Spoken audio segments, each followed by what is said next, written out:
दोस्तों, वेलकम है आपका हमारे YouTube चैनल में। पेंशनर्स, फैमिली पेंशनर्स और कर्मचारियों के लिए बड़ी खबरें आई हैं। बजट में क्या क्या मिला पेंशनर्स को, कर्मचारियों को, फैमिली पेंशनर्स को।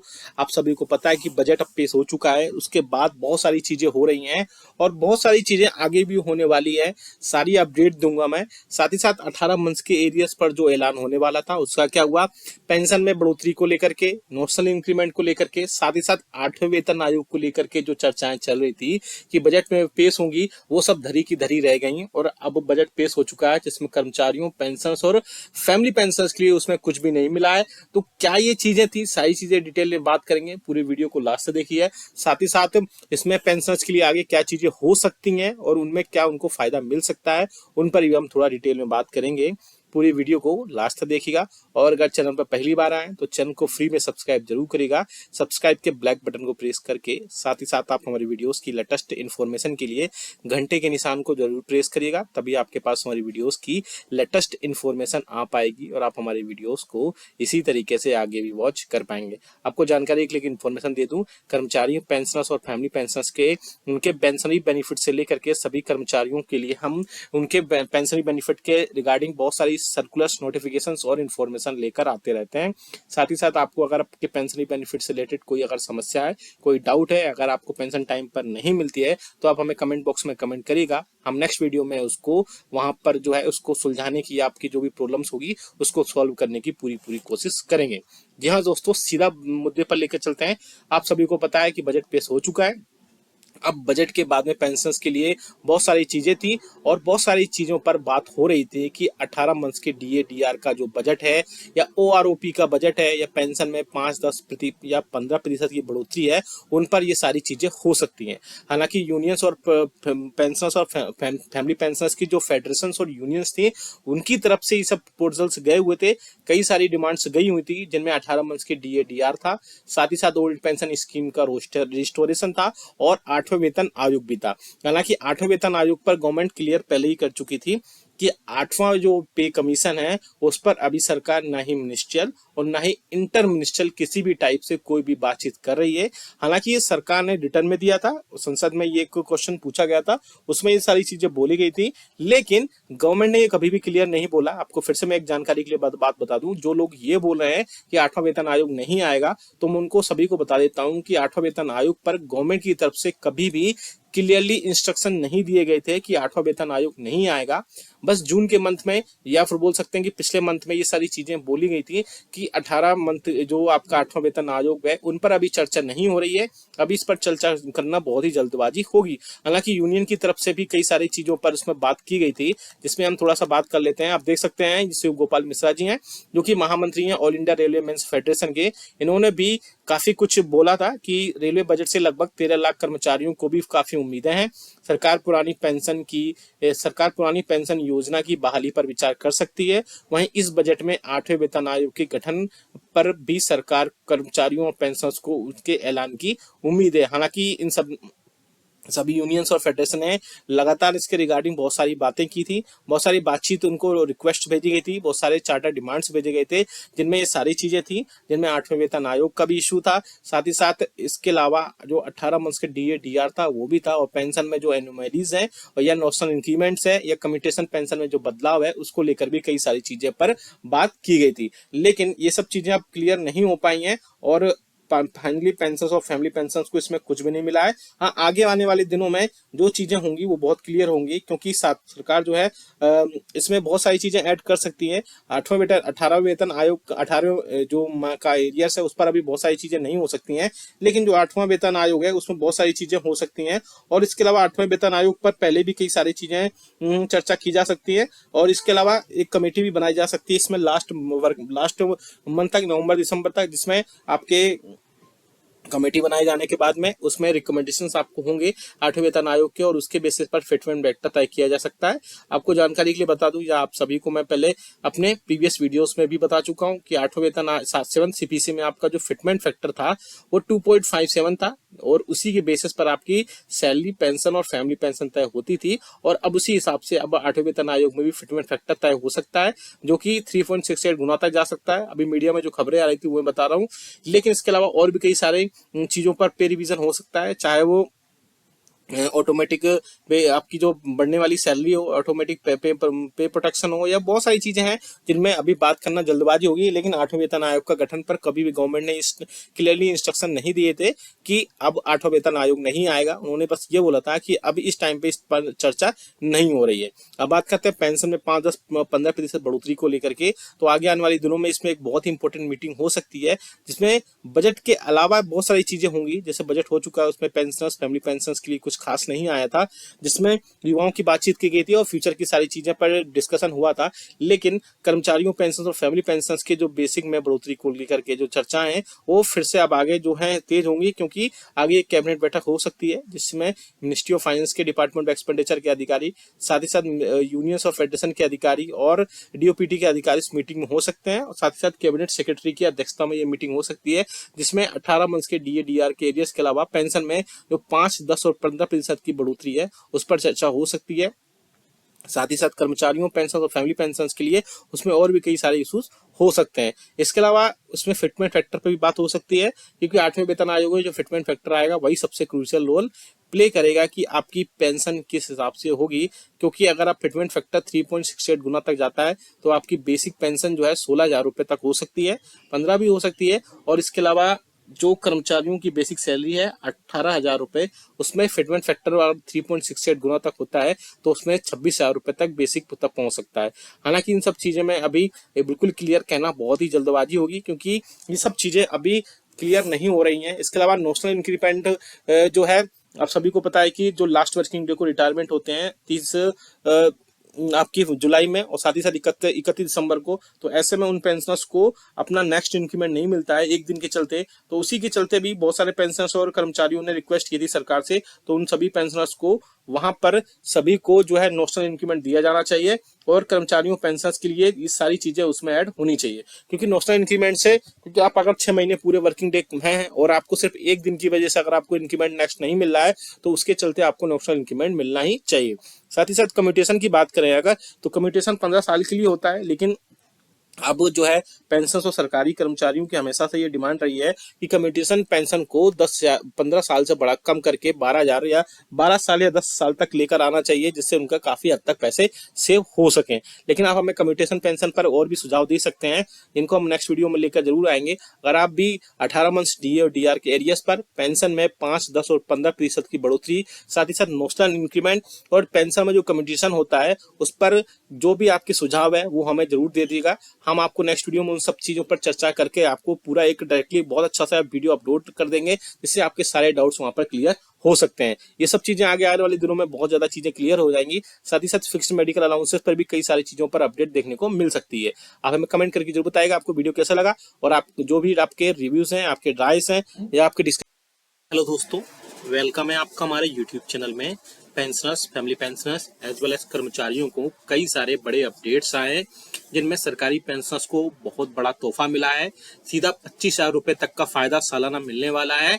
बहुत इंपॉर्टेंट ये वीडियो है। साथ ही साथ कर्मचारियों पेंशन और फैमिली पेंशन के फिक्स्ड मेडिकल अलाउंसेस, पेंशन में 5, 10 और 15% की बढ़ोतरी, 18 मंथ्स के डीए डीआर को एरियर्स, और इसके अलावा कम्यूटेशन बहाली को लेकर भी कई सारी बड़ी अपडेट्स मैं इस वीडियो में देने वाला हूं। इसलिए ये वीडियो आप सभी के लिए बहुत ज़्यादा इंपॉर्टेंट होने वाला है। पूरे वीडियो को लास्ट तक देखिएगा, और अगर चैनल पर पहली बार आए तो चैनल को फ्री में सब्सक्राइब जरूर करिएगा। सब्सक्राइब के ब्लैक बटन को प्रेस करके साथ ही साथ आप हमारे वीडियोस के लेटेस्ट इन्फॉर्मेशन के लिए घंटे के निशान को प्रेस करना बिल्कुल मत भूलेगा, तभी आपके पास हमारी वीडियोस की लेटेस्ट इन्फॉर्मेशन आ पाएगी और आप हमारे वीडियोस को इसी तरीके से आगे भी वॉच कर पाएंगे। आपको जल्दी से एक इन्फॉर्मेशन दे देता हूं। आप हमारे इस चैनल पर पेंशनर्स, फैमिली पेंशनर्स और कर्मचारियों के रिगार्डिंग उनके पेंशनरी बेनिफिट से रिलेटेड आपको कई सारे लेटर्स, नोटिफिकेशन, सर्कुलर्स आपको समझाए जाते हैं। आपको उनमें जो भी डाउट्स होते हैं उनको क्लियर किया जाता है। अगर आपको भी कोई प्रॉब्लम है आपके पेंशनरी बेनिफिट्स को लेकर के, फैमिली पेंशनरी बेनिफिट्स को लेकर के, इवन कर्मचारियों को भी, तो आप हमें कमेंट बॉक्स में कमेंट्स जरूर करिएगा। आपकी प्रॉब्लम जो है नेक्स्ट वीडियो में ली जाएगी और सारे प्रॉब्लम्स को सोल्यूशन किया जाएगा। चलिए जल्दी से लेकर चलते हैं पहली बड़ी खबर पर। तो आप सभी जैसे सामने भी स्क्रीन पर देख पा रहे हैं कि कर्मचारियों, पेंशन भोगियों के लिए, आम टैक्स पेयर के लिए स्टैंडर्ड डिडक्शन की लिमिट बढ़ा दी गई है। इसका फायदा उन लोगों को मिलेगा जो नए टैक्स रिजीम का विकल्प चुनते हैं, नए टैक्स रिजीम में स्टैंडर्ड डिडक्शन की लिमिट पहले 50,000 रुपए सालाना थी, लेकिन अब जिसे बढ़ाकर 75,000 यानी कि 75,000 रुपीज कर दिया गया है। बेसिकली इसमें पेंशनर्स को क्या फायदा मिला वो भी देखेंगे। सरकारी पेंशनर्स को बड़ा तोहफा। जी हाँ दोस्तों, बजट 2024 में एक और बड़ा ऐलान किया गया है, जिसके बारे में हम आपको बताते हैं। दरअसल ये ऐलान सरकारी पेंशनर्स के लिए ही स्पेशली किया गया है। वित्त मंत्री ने बजट पेश करते हुए फैमिली पेंशन पर टैक्स छूट की लिमिट को बढ़ा दिया है। जी हाँ दोस्तों, फैमिली पेंशन पर अब छूट 15,000 रुपए यानी जो डिस्काउंट है 15,000 रुपए सालाना से बढ़ा करके 25,000 रुपए कर दिया गया है। इसका मतलब है कि फैमिली पेंशन का लाभ लेने वाले पेंशनर्स सालाना अब 25,000 यानी कि 25,000 रुपए तक के टैक्स लाभ का उठा सकते हैं। पहले 15,000 रुपए सालाना तक की टैक्स छूट मिलती थी, लेकिन अब इसको बढ़ा दिया गया है और इसका फायदा जो आप सभी को मिलेगा वो साल 2024-25 के वित्तीय वर्ष ये दिया जाएगा और यह लाभ पेंशनर्स को काफी बड़ी राहत मिलेगी। आप सभी को पता है कि जो टैक्स रिजीम से अब आई हैं उनमें कई सारी चीजों में अब अपडेशन किया गया है और आपकी जो फैमिली पेंशन पर डिस्काउंट मिलता था 15,000 रुपए 15,000, उसको बढ़ा करके अब पेंशनर्स को उसकी लिमिट 25,000 रुपए कर दी गई है और उसको अब सीधा सीधा अब उसमें उसको ऐड कर दिया जाएगा और ये आपको फाइनेंशियल ईयर 2024-25 के लिए इसमें सारे फायदे दिए जाएंगे। फैमिली पेंशन के लिए कई सारे रूल भी चेंज हुए थे, जिनमें आप देख सकते हैं कि फैमिली पेंशन के लिए कौन कौन हकदार है वो भी थोड़ा सा बात कर लेते हैं।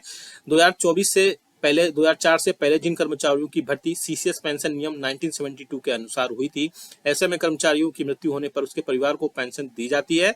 कर्मचारी या पेंशन भोगी की फैमिली पेंशन को दिया जाता है और उसके बाद अगर बहुत सारी चीजें हैं तो फैमिली पेंशन में ऐड कर दी जाती हैं। इसके अलावा भी कई सारी चीजों पर बात हो सकी।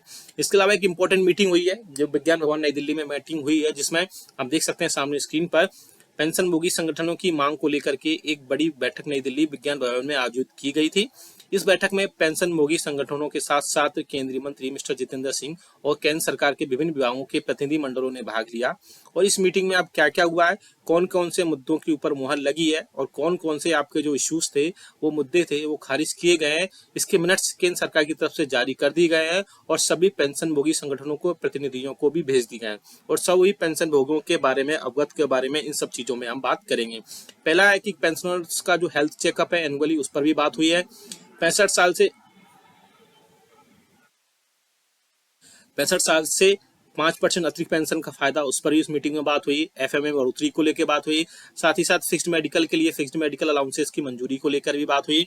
रेलवे किराए में पेंशन धारकों या सीनियर सिटीजन को मिले डिस्काउंट, उसके रिलेटेड भी बात हुई। और 30 जून या 31 दिसंबर को रिटायर हुए कर्मचारियों को एक इंक्रीमेंट का फायदा यानी नौसर इंक्रीमेंट पर क्या क्या चीजें हुई, उस पर भी बात हुई है। साथ ही साथ कम्यूटेशन बहाली लेकर को भी, जो 12 साल में बहाली हो, उससे रिलेटेड भी कई सारी चीजें पर बात हुई है। तो उस पर धीरे धीरे एक एक करके सारी बात करेंगे। अब देख सकते हैं इस बैठक में पेंशन भोगी संगठनों की विभिन्न मांगों के ऊपर चर्चा की गई। साथ ही साथ इसमें कुछ मुद्दों को माना गया और कुछ मुद्दों के ऊपर पुनः विचार करने की सहमति बनाई गई। साथ ही साथ इसके अलावा कुछ जो मुद्दे थे उनको खारिज कर दिया गया। तो चलिए विस्तार में जान लेते हैं कि इन कुछ खास मुद्दों के ऊपर जिन पर सरकार के विभिन्न मंत्रालयों ने क्या क्या निर्णय लिया। पेंशन धारकों का हेल्थ चेकअप था। पेंशन धारकों की अगर हेल्थ चेकअप की बात करें तो उसमें भी कई सारी चीजें थी, जिसमें पेंशनर्स के लिए बहुत सारी चीजें अपडेट्स हुई। इसमें पेंशन भोगी संगठनों ने डिमांड किया था कि पेंशन भोगी के लिए आवधिक हेल्थ चेकअप 6 महीने में या साल भर में एक बार उसको आयोजित किया जाए। इस पर पेंशन भोगी ने समय समय पर हेल्थ चेकअप कराने की बात कही थी और इसके अलावा उसमें भी कई सारी चीजों को ऐड करने को बोला गया था। उसमें इसके अलावा इस पर स्वास्थ्य एवं परिवार कल्याण मंत्रालय ने क्या आंसर दिया वो भी हम देखेंगे। इसमें स्वास्थ्य एवं परिवार कल्याण मंत्रालय के प्रतिनिधि ने बताया कि पेंशन भोगी की साल में एक बार हेल्थ चेकअप कराने की छूट दी जाती है। हेल्थ चेकअप कराने के लिए इच्छुक पेंशन भोगी सीजीएचएस से इम्पैनल्ड हॉस्पिटल में चेकअप के लिए सीजीएचएस वेलनेस सेंटर्स के सीएमओ से रेफर ले सकते हैं। सीजीएचएस वेलनेस सेंटर के सीएमओ बिना किसी शिकायत के चेकअप के लिए मंजूरी दे सकते हैं। अगर ऐसे में संबंधित किसी पेंशन भोगी को कोई शिकायत है तो लोकल एडवाइजरी कमेटी के समक्ष अपनी शिकायत भी दर्ज करा सकता है। तो आपके हेल्थ चेकअप का पहले से ही एक बार जो है आप अपने इम्पैनल्ड हॉस्पिटल में जा सकते हैं, साथ ही साथ सीएमओ से भी रेफरल वहां पर ले सकते हैं। तो ये आपकी एक बड़ी खबर थी। अब दूसरी खबर पर लेकर चलते हैं, जो आप सामने अपनी स्क्रीन पर देख पा रहे हैं। 65 साल से मिले 5% अतिरिक्त पेंशन का फायदा। जी हाँ दोस्तों, पेंशन भोगी संगठनों ने ये डिमांड किया था कि पेंशन भोगी के पेंशन में अतिरिक्त पेंशन का बढ़ोतरी का फायदा 65 साल से दिया जाना चाहिए, जो कि अब 80 साल है। 65 साल पर 5%, 70 साल पर 10%, 75 साल पर 15% और 80 साल पर 20% की एडिशनल पेंशन का फायदा दिया जाए। अब हर साल पर 5% की बढ़ोतरी की जानी चाहिए। इस पर डिपार्टमेंट ऑफ पेंशन वेलफेयर के जॉइंट सेक्रेटरी ने बताया कि इस मुद्दे के ऊपर डिपार्टमेंट ऑफ इकोनॉमिक अफेयर का सुझाव मांगा गया था और इस पर उन्होंने कहा कि अगर यह प्रपोजल स्वीकार किया जाता है तो इस पर सरकार की फाइनेंशियल कंडीशन हालांकि बिगड़ सकती है। साथ ही राज्य सरकारों के पेंशन भोगी भी इस तरह की डिमांड आगे रख सकते हैं, जिसकी वजह से बहुत सारी फाइनेंशियल हिंड्रेंस आ सकती है। इसलिए इसको स्वीकार अभी नहीं किया जा रहा है। जॉइंट सेक्रेटरी के इस जो है निर्णय से पेंशन भोगी संगठनों के ऊपर फिर से विचार करने का अनुरोध किया गया है। हालांकि यह मामला फिर से अभी अंडर कंसिडरेशन है, यानी कि मामला जो है अभी विचाराधीन किया गया है। एफएम में बढ़ोतरी, जो नॉन सीजीएचएस एरियाज में रहने वाले पेंशन धारकों को फिक्स्ड मेडिकल अलाउंसेस में बढ़ोतरी का मुद्दा भी इस बैठक में उठाया गया। फिक्स्ड मेडिकल अलाउंसेस अभी 1000 रुपए जिससे बढ़ोतरी किए जाने की मांग की गई थी और पेंशनर संगठनों का कहना था कि मात्र 1000 रुपए में जो ओपीडी मेडिसिन है या दवाओं की जरूरतें पूरी नहीं होती हैं, इसलिए इसको तत्काल प्रभाव से 1000 रुपए से बढ़ा करके 3000 रुपए किया जाना चाहिए।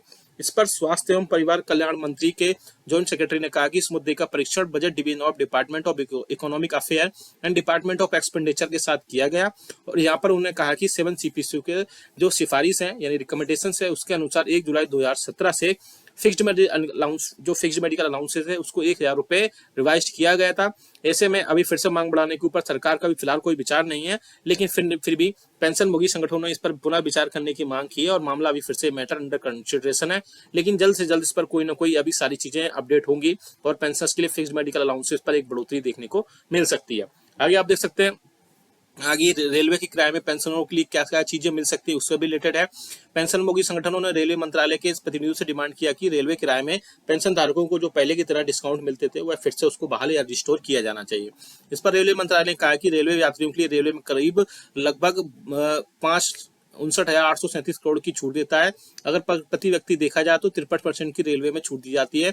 दिव्यांग यात्रियों, विद्यार्थियों और रोगियों को भी छूट का फायदा दिया जाता है और फिर भी रेलवे प्रतिनिधियों ने कहा कि वर्तमान स्थिति में पेंशन धारकों और सीनियर सिटीजन के लिए रेलवे में जो डिस्काउंट है उसको अभी बहाल नहीं किया जाता है। इसके अलावा भी कई सारी चीजें वहां पर हो सकती हैं। आगे आप देख सकते हैं कि 30 जून 31 दिसंबर को ये इंपॉर्टेंट है, नोशनल इंक्रीमेंट को लेकर के रिटायर कर्मचारियों को एक इंक्रीमेंट का फायदा दिया जाना चाहिए। इस बैठक में जो नोशनल इंक्रीमेंट है उसका भी मुद्दा उठाया गया। पेंशनी संगठनों ने कहा कि ऐसे कर्मचारियों 1 साल की अवधि अगर पूरी करते हैं तो उनको 1 जुलाई या 1 जनवरी को इंक्रीमेंट का फायदा देना चाहिए। इसके अलावा और भी कई सारी चीजों पर बात हुई। इसमें डीओपीटी के प्रतिनिधियों ने कहा कि सरकारी कर्मचारियों की वेतन वृद्धि की तारीख पर सेवा में होना चाहिए। इससे उन्होंने आगे कहा कि मौजूदा नियमों में संशोधन या रिवीजन करने की मांग की गई है। इस मुद्दे को डिपार्टमेंट ऑफ एक्सपेंडिचर के साथ उठाया गया है और इस मुद्दे को लेकर के जल्द से जल्द कोई भी इंक्रीमेंट देने का आदेश जारी किया जा सकता है। इससे रिलेटेड भी कई सारी है, अगर आप आदेश की प्रति डाउनलोड करना चाहते हैं तो वो भी कर सकते हैं। साथ ही साथ कम्यूटेशन बहाली पर भी लेकर की उस पर भी कई सारी चीजों पर अपडेट आ रहा है। इसमें कम्यूटेशन बहाली को लेकर के पेंशन भोगी संगठनों ने केंद्र सरकार के डिमांड की कि सरकार ने कम्यूटेशन बहाली को गुजरात सरकार ने 15 साल से घटाकर 13 साल किया है। वहीं और भी कई राज्यों में ऐसा किया गया है। ऐसे में बहुत सारी पेंशन भोगियों ने इस मामले में सरकार से रिक्वेस्ट की कि कम्यूटेशन बहाली 12 साल करने का सर्वसाधारण आदेश किया जाए। इस पर केंद्र सरकार ने जल्द से जल्द डीओपीटी सचिव ने बताया कि इस पर जल्द से जल्द कोई विचार किया जा रहा है और जल्द से जल्द इसके ऊपर निर्णय लिया जाएगा। तो ऐसे में पेंशनर्स के लिए कई सारे चीजों पर इसमें बात हो सकती है, जिसमें पेंशनर्स के हेल्थ चेकअप है, फिक्स्ड मेडिकल अलाउंसेस है, 5, 10, 15% का बढ़ोतरी को लेकर के, वहीं उनकी टैक्स में डिडक्शन को लेकर भी कई सारे अपडेट्स आए। साथ ही साथ पेंशनर्स धारकों का जो हेल्थ चेकअप है उससे रिलेटेड भी कई सारी चीजें हैं। वहीं पेंशनर्स के नोशनल इंक्रीमेंट पर भी यहाँ पर बात की गई है और जो कम्यूटेशन बहाली है 15 साल में होती है उसको 12 साल किए जाने पर भी अभी बहुत सारे मैटर इसमें अंडर कंसिडरेशन है। जल्द से जल्द इन सभी चीजों पर निर्णय ले लिया जाएगा और हम जैसे इस पर कोई डिसीजन आ जाएगा तो हम आपको जरूर बता देंगे। आप इसका जो ऑफिशियल मिनट्स है उसकी डाउनलोड कॉपी करना चाहते हैं तो हमारे वीडियो को लाइक करके, वीडियो को शेयर करके कमेंट बॉक्स में जस्ट लिख दीजिएगा, वहां से आप सीधा ये डाउनलोड कर पाएंगे। और आप वेलकम है आपका हमारे यूट्यूब चैनल में। Pensioners, family pensioners as well as कर्मचारियों के लिए बहुत बड़ी खबरें लेकर आया हूं मैं, जिसमें आपके लिए कई सारे इंपॉर्टेंट अपडेट्स होंगे। जिनमें पहला बड़ा अपडेट होगा, आपकी स्क्रीन पर भी दिखाई दे रहा होगा। पहला बड़ा अपडेट मैं देने वाला हूं जो कि होगा आपके महंगाई भत्ते और महंगाई राहत के लिए 53% महंगाई भत्ते के साथ में क्या डीए और डीआर शून्य होने जा रहा है? क्या 7वें वेतन आयोग को लागू करते वक्त ऐसा किया गया था? दूसरी बड़ी खबर दूंगा मैं जुलाई 2024 के महंगाई भत्ते और महंगाई राहत की जो फाइनली अपडेट्स थी वो फिक्स हो चुका है। यानी जुलाई 2024 का महंगाई भत्ता और महंगाई राहत अब फिक्स कर दिया गया है। All India consumer price index के आंकड़े फाइनली अब जारी कर दिए गए हैं। इसके बाद में एक और बड़ी खबर जो होगी वो 8वें वेतन आयोग को लेकर की होगी। साथ ही साथ राज्यसभा से जो सरकार का बयान आया था वो भी मैं आपको दिखाऊंगा, और इसके अलावा और भी कई सारे अपडेट्स होंगे इस वीडियो में, इसलिए इस वीडियो को पूरा लास्ट तक देखिएगा। और अगर चैनल पर पहली बार आए हैं तो चैनल को फ्री में सब्सक्राइब जरूर करिएगा। सब्सक्राइब के रेड बटन को प्रेस करके, साथ ही साथ आप हमारे वीडियोस की लेटेस्ट इन्फॉर्मेशन के लिए घंटे के निशान को जरूर प्रेस करिएगा, तभी आपके पास हमारी वीडियोस की लेटेस्ट अपडेट्स आ पाएंगी और आप हमारी वीडियोस को इसी तरीके से आगे भी वॉच कर पाएगा। आपको जल्दी से एक अपडेट दे दूं, आप हमारे चैनल पर pensioners, family pensioners as well as कर्मचारियों के रिगार्डिंग उनके पेंशनरी बेनिफिट्स से रिगार्डिंग सर्कुलर्स, नोटिफिकेशन समझाए जाते हैं, साथ ही साथ उनको गाइडेंस दी जाती है। अगर आपको आपके पेंशनरी बेनिफिट्स से रिलेटेड कोई अगर प्रॉब्लम है तो आप हमें कमेंट बॉक्स में जरूर कमेंट करिएगा, तभी आपके पास हमारी वीडियोस की लेटेस्ट इन्फॉर्मेशन आ पाएगी और आप हमारी वीडियोस को ऐसे ही देख पाएंगे। चलिए जल्दी से लेकर चलते हैं पहली बड़ी खबर पर। आप सामने स्क्रीन पर देख सकते हैं ये खबर आई है डीए हाइक को लेकर के। क्या 53% अब महंगाई भत्ता होगा, उसके बाद क्या, या 50% होने के बाद में क्या महंगाई भत्ता होने के बाद में क्या आपका डीए और डीआर शुरू से मर्ज होगा, क्या सारी चीजें होंगी उस पर हम बात करेंगे। जनवरी 2024 से जैसे कि आप सभी को पता है कि आपका डीए और डीआर 50% हो चुका है। इसके बाद इसे शून्य से जीरो करने की चर्चा थी। हालांकि ये चर्चा इसलिए थी क्योंकि 7वें वेतन आयोग को लागू करते वक्त ऐसा उस टाइम वहां पर ऐसे मीडिया में खबरें आई थी। लेकिन केंद्रीय कर्मचारियों के लिए आने वाले दिनों में बहुत सारी चीजें जो है डिसाइड कर सकती हैं। इंतजार है अगस्त के मंथ का, क्योंकि जनवरी 2024 से महंगाई भत्ते के बाद जो 50% महंगाई भत्ता मिल रहा है उसमें 7वें वेतन आयोग को उसमें कई सारी चीजों में अपडेट किया गया है। क्योंकि केंद्र सरकार के कर्मचारियों और पेंशन धारकों के डीए और डीआर में जनवरी 2024 में 50% की बढ़ोतरी कर दी गई थी। अब डीए और डीआर जैसे 50% हो गया है, तो पहले ये नियम थे कि डीए और डीआर की जैसे ही इंटरेस्ट रेट है या बहुत डीए और डीआर की दर है 50% के पार होते ही कर्मचारियों और पेंशन धारकों के वेतनमान और भत्तों में बदलाव होता है। ऐसे में सरकार 8वें वेतन आयोग की कमेटी की घोषणा करती है या कोई और नियम से सैलरी और पेंशन का संशोधन करती है तो कर्मचारी और पेंशनर्स के लिए बहुत ज्यादा राहत की खबर होगी। इसके अलावा इसमें और भी कई सारे अपडेट्स आएंगे, वो हम आपको दिखाएंगे। इसमें क्या क्या चीजें होंगी वो भी हम देखेंगे, क्योंकि 8वें वेतन आयोग से रिलेटेड कई सारी चीजों पर बात हो रही है, जिसमें पेंशन और सैलरी में संशोधन को लेकर के या रिवीजन को लेकर के उसका क्या क्या फॉर्मूला हो सकते हैं उन पर हम बात करेंगे कि 8वां वेतन आयोग के क्या नियम हो सकता है। अब कॉन्टेक्स्ट में भी सामने देख पा रहे होंगे 8वें वेतन आयोग का कब से कितना इंतजार करना पड़ेगा। 8वें वेतन आयोग पर राज्यसभा से जो गवर्नमेंट का बयान आया था वो हम देखेंगे। साथ ही साथ वित्त मंत्रालय से वित्त राज्य मंत्री मिस्टर पंकज चौधरी का भी बयान आया था, वो भी हम देखेंगे। डीए 50% होने पर क्या ऑटोमेटिक पे रिवीजन होगा वो भी हम देखेंगे। साथ ही साथ 8वें वेतन आयोग में क्या फॉर्मूला हो सकता है उस पर भी हम जहाँ पर डिस्कशन करेंगे। साथ ही साथ और भी कई सारी चीजों पर डिस्कशन करेंगे, जिसमें 8वें वेतन आयोग का मुद्दा कई सारी चीजों पर होगा। 8वें वेतन आयोग पर सबसे पहले देख सकते हैं कि राज्यसभा से क्या सरकार का बयान आया था, जो ऑफिशियल नोटिफिकेशन था वो भी आपको उसमें दिखाएंगे। संसद के पिछले सत्र के दौरान 8वें वेतन आयोग को गठन को लेकर के वित्त मंत्री से सवाल पूछा था और पूछा गया था कि सरकार द्वारा क्या 7वें वेतन आयोग के गठन की सिफारिश पर विचार क्यों नहीं, 8वें वेतन आयोग की सिफारिश पर विचार क्यों नहीं की जा रहा है। साथ ही साथ पेंशन और वेतन की समीक्षा बहुत ज्यादा जरूरी है इस टाइम पर। 10 साल का लंबा इंतजार कराए बगैर सैलरी और पेंशन में बढ़ोतरी की जानी चाहिए। साथ ही साथ क्या सरकार 8वां वेतन आयोग पर आने पर सैलरी और पेंशन पर जो खर्चा आएगा उसे वहन करने में क्या चीज दिक्कतें आ रही हैं। साथ ही साथ एक तरफ सरकार ने अर्थव्यवस्था बोला है कि अब अर्थव्यवस्था अच्छी हो गई है, तो ऐसे में केंद्र सरकार वेतन आयोग को गठन करने में देरी क्यों कर रहा है। वित्त मंत्रालय से जो वित्त राज्य मंत्री मिस्टर पंकज चौधरी उन्होंने इस पर बयान दिया कि वित्त राज्य मंत्री ने कहा कि सरकार के पास अभी 8वें वेतन आयोग को लेकर के कोई भी प्रस्ताव विचाराधीन नहीं है। साथ ही साथ सरकार के पास 8वें वेतन आयोग का लाने का विचार जो है नहीं है। लेकिन जो ये खबरें थी वो पहले थी, अब जो है बहुत सारी चीजों पर इसमें चेंजेस हो सकते हैं, क्योंकि कई सारी चीजों पर ऐसा होगा जिसके चलते डीए और डीआर में बढ़ोतरी होगी और साथ ही साथ 8वें वेतन आयोग का रिलेटेड कई सारी चीजें इसमें हो सकती है। बात करते हैं डीए 50% होने पर ऑटोमेटिक पे रिवीजन भी हो सकता है। जी हाँ दोस्तों, जैसे ही डीए 50% का आंकड़ा छुएगा या जैसे कि छू चुका है, कर्मचारियों और पेंशन धारकों के भत्तों में बढ़ोतरी किया जाना है। ऐसे में अब डीए 50% हो चुका है तो कैबिनेट ने इसकी भी घोषणा हो चुकी है। अब समय आ गया है कि सैलरी और पेंशन में संशोधन होना चाहिए। 8वें वेतन आयोग के तुरंत कमेटी का गठन होगा। साथ ही साथ हम बात करें कि 8वें वेतन आयोग पर क्या फॉर्मूला हो सकता है, तो उसके लिए हम रिगार्डिंग थोड़ी सी बात कर सकते हैं। अगर सरकार 8वें वेतन आयोग का गठन करती है तो महंगाई भत्ता 0 से स्टार्ट हो सकती है। फिटमेंट फैक्टर में बढ़ोतरी किया जा सकता है। फिटमेंट फैक्टर 1.92 या बोल सकते हैं कि फिटमेंट फैक्टर जो अभी के 2.57 है उसे 3 तक किया जा सकता है। इसके हिसाब से आपकी बेसिक कम से कम 18,000 रुपए से बढ़ करके 26,000 रुपए तक हो सकती है। इस प्रकार आपकी बेसिक में 6,000 रुपए तक की बढ़ोतरी हो सकती है। इसके बेसिक के ऊपर आपको महंगाई भत्ते का भुगतान किया जाएगा या महंगाई राहत का भुगतान किया जाएगा। साथ ही साथ जो एग्जिस्टिंग एम्प्लॉइज हैं उनके एचआरए का भुगतान किया जाएगा और इसके अलावा नई बेसिक बन जाएंगे, नए स्लॉट्स आ जाएंगे।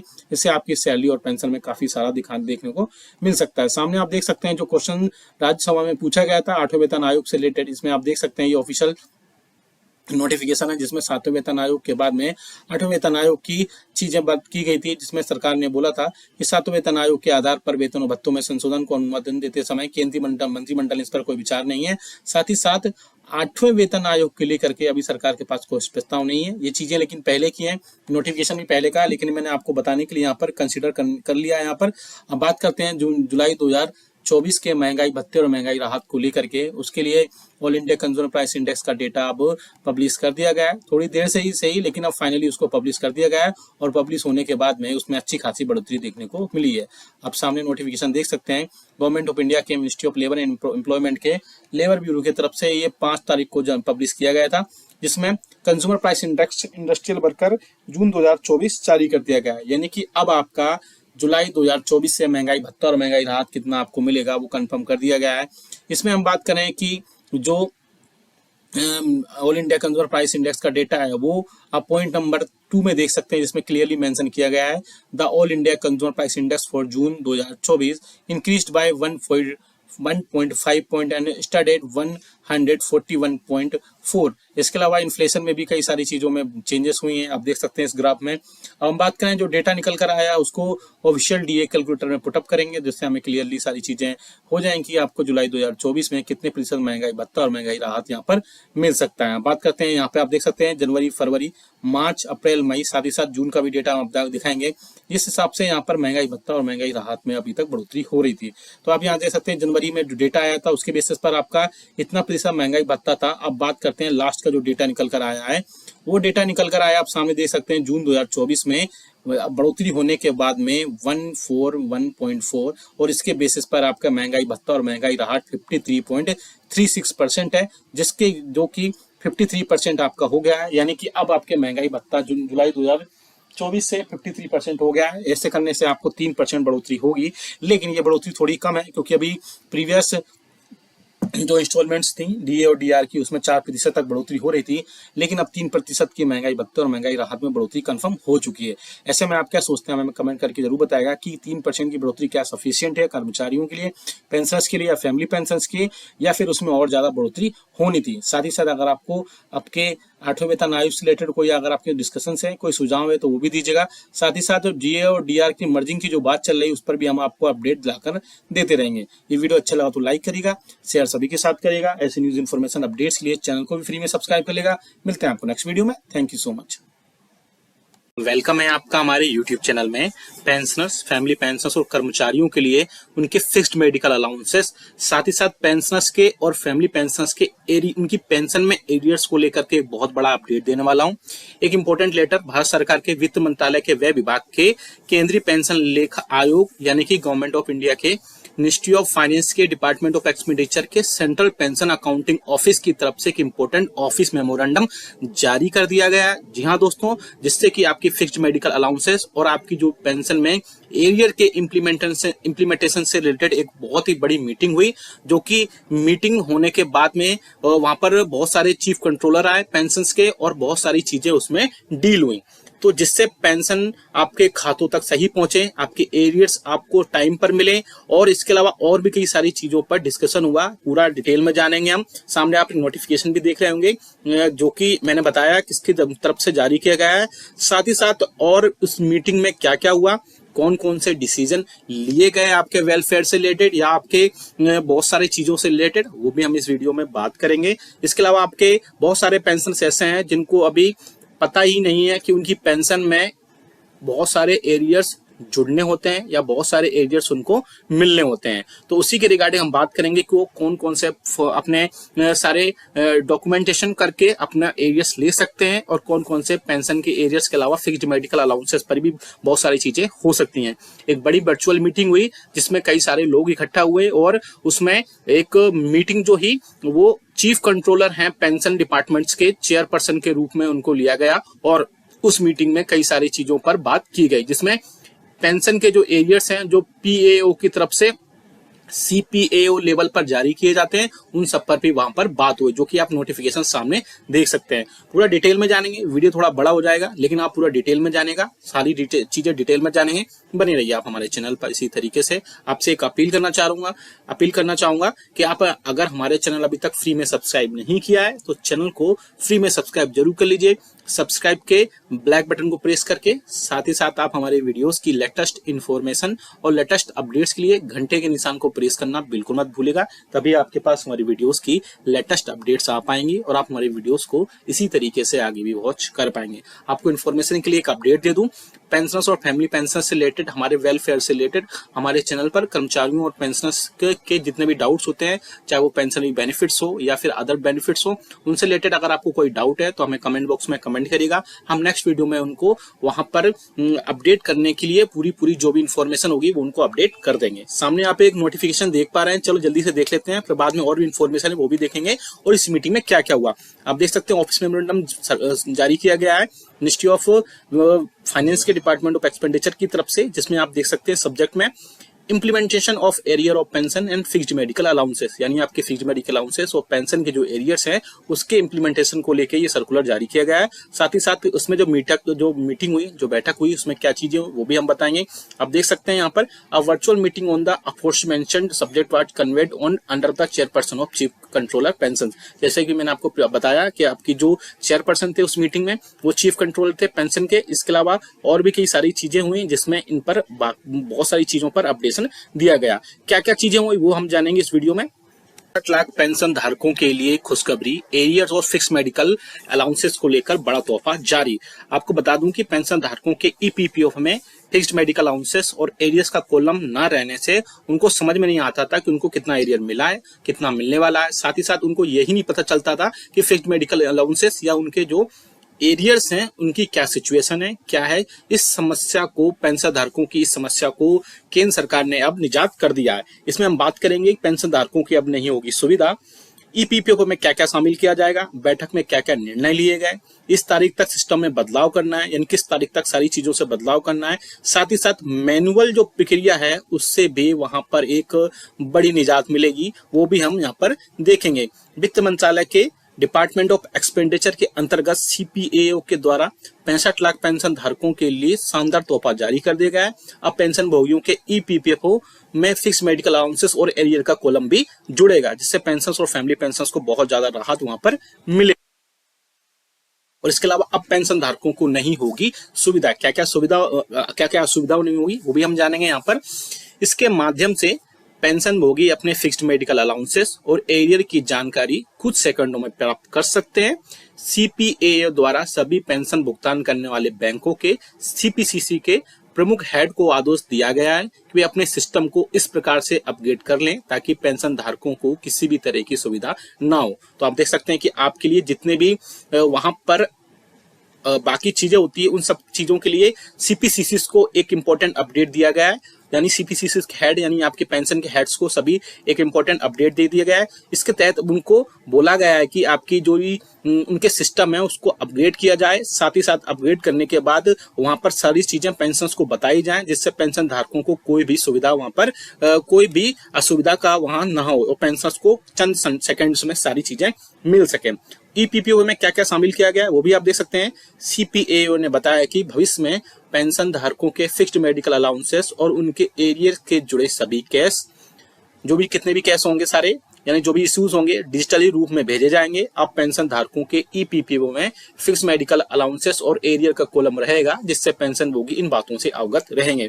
अभी तक आपको पता है कि जितने भी आपकी सीपीएओ से सारी चीजें आती है, उनमें आपके मेडिकल अलाउंसेस और जो भी एरियर्स होते हैं उनका डिजिटली रूप में आपको भेजे जाएंगे। इससे पहले ये होता था कि वो सारी चीजें वहां पर ऐड होकर नहीं आती थी, जिससे पेंशन धारकों को बहुत ज्यादा या पेंशनर्स को, फैमिली पेंशनर्स को बहुत ज्यादा दिक्कतों का सामना करना पड़ता था।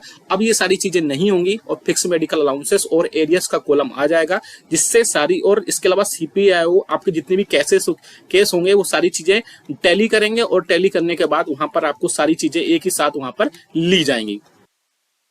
इसके अलावा सीपीएओ द्वारा ने 6 मई 2024 को एक सर्कुलर जारी किया, जो कि मैं पहले दिखा चुका हूं। इस मामले में एक बैठक भी हो चुकी है और इस बैठक में क्या क्या निर्णय लिया गया वो भी हम देखेंगे इसमें।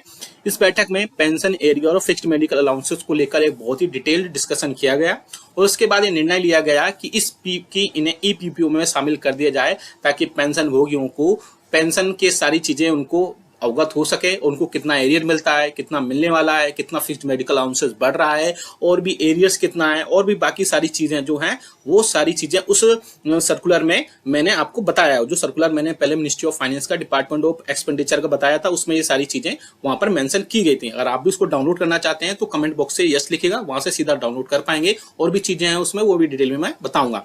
इस तारीख तक सिस्टम में करना है बदलाव। सभी पेंशन भोगी भुगतान करने वाली बैंकों के सीपीसीसी हेड को कहा गया है कि वे 15 मई 2024 तक अपने सिस्टम में जरूरी बदलाव कर लें। इसके सार्थक नतीजे मिलने के बाद फिक्स्ड मेडिकल अलाउंसेस और पेंशन से जुड़े सभी एरियर्स के केसों की प्रक्रिया पूरी डिजिटल तरह से होगी। और इसके बाद ईपीपीओ में फिक्स्ड मेडिकल अलाउंसेस, एरियर्स, ये दोनों कॉलम शामिल होने के बाद पेंशन धारकों को किसी भी तरीके कोई भी समस्या नहीं आएगी। यानी कि जो अभी मैंने बताया 6 मई 2024 का जो लेटर आया मिनिस्ट्री ऑफ फाइनेंस के डिपार्टमेंट ऑफ एक्सपेंडिचर के सीपीएओ की तरफ से, उसमें ये सारी चीजें सीपीसीसी को हेड को कहा गया कि 15/5/2024 तक आप अपने सिस्टम में जरूरी बदलाव कर लें और इन कॉलम्स को भी ऐड कर लें, जिससे पेंशनर्स के लिए वहां पर कोई भी समस्या का ना हो और सारी चीजें उनको वहां पर एक साथ मिल सके। और इसके अलावा आगे चलते हैं, इसमें मैनुअल प्रक्रिया से मिलेगी निजात। जी हाँ दोस्तों, इस प्रकार पेंशन धारकों को जो भी मैनुअल प्रक्रिया होती है उससे निजात मिल जाएगी। कोई भी पेंशन भोगी अपने ईपीपीओ में ये सारी चीजें देख सकेगा कि उसके फिक्स्ड मेडिकल अलाउंसेस या एरियर की सिचुएशन क्या है, क्या स्टेटस है, क्या उनको मिला हुआ है, क्या बैंक्स के पास पहुंच गया है। इसके अलावा सीपीओ ने बताया कि अगर पेंशन भुगतान करने वाली बैंकों को इस प्रक्रिया को शुरू करने में कोई परेशानी आती है तो उस स्थिति में टेक्निकल मदद के लिए आपको साइंटिफिक अफसर SBCPO को संपर्क कर सकते हैं। तो ये कई सारे चीजों में अपडेट किया गया है। अब आपको सारी चीजें मैनुअल के बाद में सारी चीजें डिजिटल कर दी जाएंगी और डिजिटल होने के बाद में पेंशनर्स को बहुत ज्यादा राहत मिलेगी। देख सकते हैं जैसा कि ये मैंने नोटिफिकेशन या बोल सकते हैं सर्कुलर पहले भी आपको बताया था। इस सर्कुलर के जरिए ही सारी चीजें पेंशन और पेंशनर्स के जितने भी बेनिफिट्स हैं, चाहे उनके एरियर्स में पेंशन को लेकर के हो या फिक्स्ड मेडिकल अलाउंसेस को, वो सारी चीजें क्लियर की जाएं। और अगर आपको कोई टेक्निकल एडवाइस लेनी है तो आप देख सकते हैं श्री धीरज कुमार, साइंटिफिक ऑफिसर SBCPO, या फिर ये मेल आईडी आप देख सकते हैं dheeraj.kumar89@nic.in पर भी आप कांटेक्ट कर सकते हैं। इंपॉर्टेंट सर्कुलर है सभी पेंशनर्स के लिए। इंप्लीमेंटेशन होना चाहिए पेंशन के जितने भी एरियर्स हैं और फिक्स्ड मेडिकल अलाउंसेस है, क्योंकि बहुत सारे पेंशनर्स और फैमिली पेंशनर्स ऐसे होते हैं जिनको इन सब चीजों के बारे में नहीं पता होता है, या हाल में ही पेंशनर से, कर्मचारियों से पेंशनर बने होते हैं, तो उनको पीपीओस के बारे में बहुत ज्यादा इन्फॉर्मेशन नहीं होती है। लेकिन हमारा उद्देश्य यह है कि सभी पेंशनर्स को उनके पेंशनरी बेनिफिट्स टाइम से मिले, सही पे मिले, और उनके अलावा उनको कोई भी लेक ऑफ अवेयरनेस की वजह से उनको किसी भी टाइप से परेशानी ना हो। आप ये सारी चीजें अपडेट हो जाएंगी फिक्स्ड मेडिकल अलाउंसेस और एरियर्स के लेकर के, जिससे उनके सारी चीजें घर पर ही सारी हो जाएंगी और चंद सेकंड में आप ये सारी चीजें देख पाएंगे और साथ ही साथ अपनी पेंशन स्लिप भी डाउनलोड कर पाएंगे। ये वीडियो अच्छा लगा तो लाइक करेगा, इसके साथ ही साथ चैनल को फ्री में सब्सक्राइब जरूर करेगा। और आपको इससे रिलेटेड कोई कमेंट करना है तो आप हमें या सुझाव देना तो आप कमेंट बॉक्स में कमेंट करिएगा, हम आपको नेक्स्ट वीडियो में उसको लेकर के कोई ना कोई अपडेट जरूर देंगे। ये आप सर्कुलर डाउनलोड करना चाहते हैं तो कमेंट बॉक्स में यस लीजिएगा, वहां से सीधा ही आप डाउनलोड कर पाएंगे। वीडियो अच्छा लगा तो लाइक करिए।